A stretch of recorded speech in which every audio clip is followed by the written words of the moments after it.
அன்னை குட்டியம்மா மாமனாசான் தம்பதியை ஈன்றெடுத்த அருமை மைந்தர். இவரின் இயற்பெயர் நாராயணன். இந்தியாவின் ஆன்மீக வழிகாட்டும் சமூக சீர்திருத்தவாதியுமான இவர் ஜாதி பாகுபாடற்ற சங்கமம் வேண்டுமென அயராது உழைத்தார். மேலும் சமத்துவம், கல்வி மற்றும் மனிதநேயத்தை வலியுறுத்தினார். அவர் வாழ்ந்த காலத்தில் கேரளாவில் ஜாதிவாதம் அதிகமாக இருந்தது. கீழ் ஜாதியினருக்கு கல்வி, கோயில் செல்வது, குடிநீர், வேலை ஆகியவற்றையெல்லாம் அதிகமாக தடைகள் இருந்தன.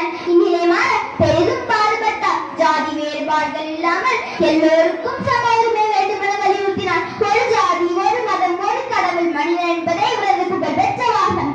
1924 25ஆம் காலகட்டத்தில் திரிவிதாங்கூர் ராஜ்யத்தில் நடந்த தீண்டாமை எதிர்ப்பு போராட்டமே வைக்கம் போராட்டம். இப்போராட்டம் கோவிலின் பொதுச்சாலையில் தாழ்த்தப்பட்ட மக்களுக்கு அனுமதி மறுக்கப்பட்டதற்கு எதிரான வன்முறையற்ற போராட்டமாகும். இப்போராட்டத்திற்கு நாராயண குரு அவர்களின் கருத்துக்களை அடிப்படையாக அமைந்தது. ஸ்ரீ நாராயண குரு தர்ம பரிபாலன யோகம் SNDP அமைப்பை நிறுவுவதில் முக்கிய பங்கு வகித்தார். ஸ்ரீ நாராயண குரு ஆரம்ப காலத்தில் கன்னியாகுமரி அருகே உள்ள மருத்துவமனையில் சில மாதங்கள் தங்கி தவம் செய்து வாழ்ந்து வந்தார்.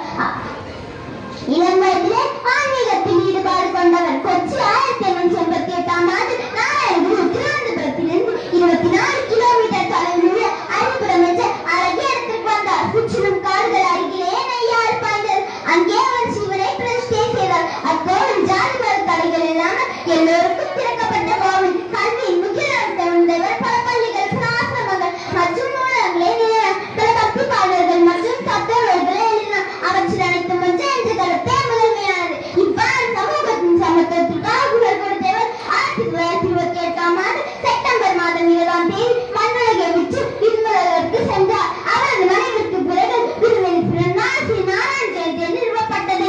மேலும் அவரது பிறந்தநாள் மற்றும் நிலநாட்கள் இரண்டும் கேரளா மற்றும் மற்ற மாநிலங்களுக்கு பொது உரிமை நாட்களாக கடைபிடிக்கப்படுகின்றன. அவரது நற்கருத்துக்களை ஏற்று நாமும் அவரை போன்று பிறருக்கு உதவக்கூடிய சமத்துவ